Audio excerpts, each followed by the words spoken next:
Praise lord. దేవుని నామానికి మహిమ కలుగును గాక. ఈ ప్రత్యేకమైన సమయంలో ప్రభు నామాన్ని బట్టి మీ అందరికీ శుభాలు తెలియజేస్తున్నాను. ప్రస్తుత దినాలు లెంట్ డేస్ లేక శ్రమల కాలం.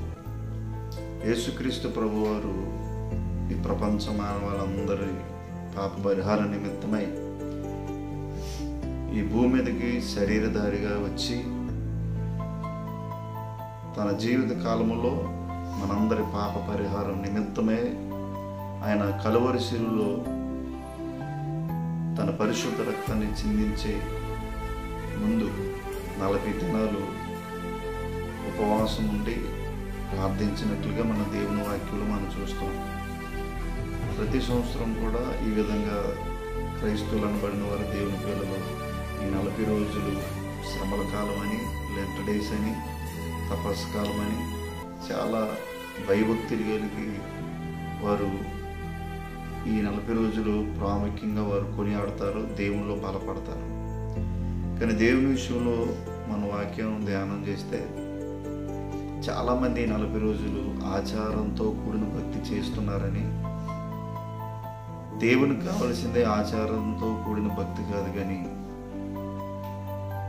ఆయన హృదయంలో నుండి మన హృదయం నుండి వచ్చే ప్రతి విధమైనటువంటి నిజమైన భక్తిని, మార్పు కలిగిన భక్తిని దేవుడు కోరుకుంటున్నాడు. ఓకే, మంచిదే. 40 రోజులు కూడా చాలా విలువైనది. ఈ 40 దినాలు కూడా దేవుల్లో బలపడటం, ప్రార్థనలు ఎదగటం చాలా విలువైనది. అలాగే 40 అనే సంఖ్య బైబిల్ గ్రంథంలో చాలా చోట్ల మనం చూస్తాం. దైవజనులు మోషే 40 దినాలు పర్వతం మీద, ఒక కొండ మీద ఆయన ప్రార్థించినట్లుగా, ఏలియా విషయంలో, దైవజనులు ఏలియా విషయంలో, దేవుని విషయంలో వాళ్ళ పరిస్థితులు బట్టి 40 అనే సంఖ్యను మనం చూస్తున్నాం. ఈనాడు కూడా దేవుని పిల్లలు చాలామంది 40 దినాలు ఆచారంతోనే ఆ భక్తిని అక్కడికి 40 రోజులే అని పరిధి పెట్టుకుంటున్నారు. ఈ 40 రోజులు అయిపోయిన తర్వాత మరలా ఇప్పుడున్నటువంటి 40 దినాలు చేసేటువంటి భక్తి ఈ 40 దినాలు అయిన తర్వాత ఈస్టర్ మరుక్షణమే ఈ భక్తి కనపడట్లేదు. బైబిల్ గ్రంథంలో ఒక మాట మనం చూడవచ్చు. యేసుక్రీస్తు ప్రభువారు ఒక ప్రాంతంలో ఆయన దారి గుండా వెళ్తున్నటువంటి సమయంలో ఒక అంజూరపు చెట్టు దారి పక్కన కనపడినప్పుడు ఆ అంజూరపు చెట్టుని ప్రభు చూశారు.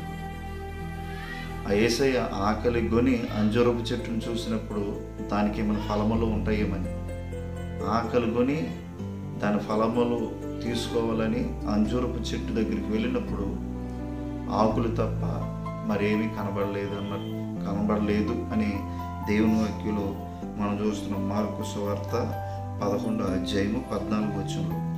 మార్కు సువార్త 11వ అధ్యాయం 14వ వచనం. అంటే కొంతకాలం ఫలించి, కొంతకాలం ఫలభరితం ఉండి, కొంతకాలం దేవుణ్ణి మెప్పించి, కొంతకాలం దేవునికి ఇష్టం ఉండి, తర్వాత కొంతకాలం ఎండిపోయినట్లుగా, ఫలాలు లేనట్లుగా మన ఆత్మీయ జీవితం ఉండకూడదు అని దేవుని వాక్యం సెలవిస్తుంది. అంజూరపు చెట్టు కొంతకాలం ఫలాలతో ఉంది, కానీ యేసుక్రీస్తు ప్రభు వారు దాని ఫలాలు ఆశించి చెట్టు దగ్గరకు వచ్చినప్పుడు ఫలాలు ఏమి కనబడలేదు. అక్కడ వాక్యం ఉంది, అది అంజూరపు పండ్లు కాలం కాదు అయినప్పుడు కూడా కనీసం అకాలపు కాయలైనా, అకాలపు పండ్లైనా కాస్తాయి అని దేవుని వాక్యంలో మనం చూడవచ్చు. కనీసం అకాలపు పండ్లు కూడా అంజూరపు చెట్టుకి కనబడదు.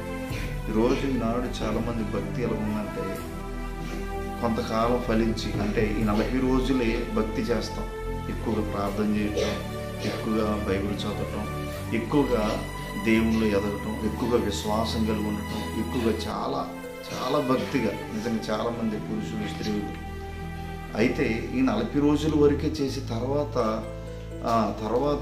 ఆ వాక్యం చదవటం తక్కువైపోతుంది, ఆ ప్రార్థన చేయటం తక్కువైపోతుంది. ఇప్పుడున్న భక్తి విశ్వాస జీవితం తర్వాత ఈ 40 దినాలైన తర్వాత కనపడట్లేదు. అంటే కొంతకాలం ఫలించి కొంతకాలం ఎండిపోయినట్లుగా కాదు మన పరిస్థితి. 40 దినాలు చేయటం చాలా మంచిది, కానీ ఆచరణతో కాదు. కానీ నిత్యము దేవుని రాకడ పర్యంతం వరకు మన ఆత్మ సంబంధులుగా ఫలించాలని దేవుడు కోరుకుంటున్నాడు. అందుకనే చాలామంది 40 రోజులే చెడ్డ మాటలు మాట్లాడరు. ఈ 40 రోజులే కోపం తెచ్చుకొని 40 రోజులే కొన్ని విడిచిపెడతారు. సిగరెట్ కానీ త్రాగుడు కానీ. ఎందుకంటే నేను ఈ 40 రోజులు నేను ఈ విధంగా ఉన్నాను, దేవుళ్ళు ఎదుగుతున్నాను అని. కానీ దేవుడి 40 రోజులు కోరుకుంటాడు. దేవుని విషయంలో 40 రోజులు నేను వ్యతిరేకించట్లేదు, కానీ 40 రోజులు చేయటం చాలా విలువైనది. ఈ 40 రోజులను దేవుళ్ళు ఎదుగుతున్నారు. కానీ కొంతకాలం ఫలించి కొంతకాలం ఆరిపోయినట్లు ఎండిపోయినట్లు దేవుడు మన జీవితాన్ని కోరుకుంటాడు. మన ఆత్మీయ జీవితం నిత్యం ఫలించాలి. ప్రభు ఎప్పుడు చూసినా, ఎప్పుడు మన దగ్గరకు వచ్చినా ఆయన ఫలాలు ఇచ్చే జీవితం కలిగి ఉంటారు. ఒక పరిధి పెట్టుకోకూడదు. 40 రోజులే నా పరిధి, ఇంతకాలం వరకే నేను ఈ మాటలు మాట్లాడను, ఈ పనులు చేయను, ఆలోచించను, ఇవన్నీ నేను పక్కన పెట్టాను, ఈ 40 రోజులే అనేది కాదు. కానీ దేవుని రాకడ పర్యాంతం వరకు మనం నిత్యం కూడా సరిచేయబడుతూ ఆత్మ సంబంధంగా ఫలాలు ఫలించే వరకు ఉండాలని, ఈ 40 రోజులు మీరు అంత ఆత్మీయంగా బలపడాలని ప్రభు పేరట మీకు తెలియజేస్తున్నాను. ఈ మాటలు ఆత్మీయంగా అర్థం చేసుకుని అలాగే ఆత్మీయతలో ఎదిగి కొంతకాలమే మన భక్తి చేయటం కదా, కానీ నిత్యం కూడా ఈ భక్తి మనలో ఆ ఫలభరితమైన భక్తిని ప్రభు మనలో చూచును గాక. ఆమె దేవుడి మాటలు దీవించి ఆశీర్వదించును. ఆమె.